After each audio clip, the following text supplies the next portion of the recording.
NASA ISRO ఉపగ్రహ ప్రయోగం సాయంకాలం 5:40 నిసార్ ఉపగ్రహం ఇస్రో మరియు నాసా సంయుక్తంగా చేపట్టిన భూ పరిశీలన మిషన్ అయిన నిసార్ ఉపగ్రహాన్ని తీసుకెళ్లే GSLV-F-16 ప్రయోగాన్ని ప్రత్యక్షంగా వీక్షించండి. ఉపగ్రహం పేరు Nisar. NASA ISRO synthetic aperture radar rocket GSLV-F-16. ప్రయోగ స్థలం SDSC షార్, శ్రీహరికోట. ప్రయోగ తేదీ జూలై 30, 2025.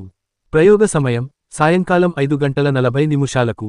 ఖర్చు మొత్తం వ్యయం $1.5 బిలియన్. భారత రూపాయలలో దాదాపు 13,000 కోట్ల రూపాయలు. నిసార్ ఉపగ్రహం ఉపయోగాలు: భూ ఉపరితలం మార్పులను అత్యంత ఖచ్చితంగా గుర్తించడం, భూకంపాలు, వాతావరణ మార్పులు, మంచు కరిగిపోవడం వంటి ప్రకృతి నైపుణ్యాలపై నిఘా, వన్యప్రాణుల నివాస మార్పులు మరియు కార్యక్రమాలపై ప్రభావం పరిశీలన, కార్యాచరణ పటాలు మ్యాపింగ్ తయారీలో సహకారం, వ్యవసాయ పంటల పరిస్థితులపై సమాచారం, సాగునీటి నిర్వహణకు ఉపయోగపడే డేటా, ప్రకృతి విపత్తులు, వర్షాలు, వరదలు, భూకంపాలు సమయంలో అత్యవసర డేటా అందించడం. ఈ ఉపగ్రహం ద్వారా ప్రపంచానికి విలువైన శాస్త్రీయ డేటా ఉచితంగా అందుబాటులో ఉంటుంది. ఇది భూమిపై జరుగుతున్న మార్పులను దినసరి స్థాయిలో అధిక ఖచ్చితతతో గుర్తించగలదు. ఈ ప్రయోగం భారత్ మరియు అమెరికా అంతరిక్ష రంగాల మధ్య ఉన్న స్నేహపూరిత సంబంధాలను ప్రతిబింబిస్తుంది.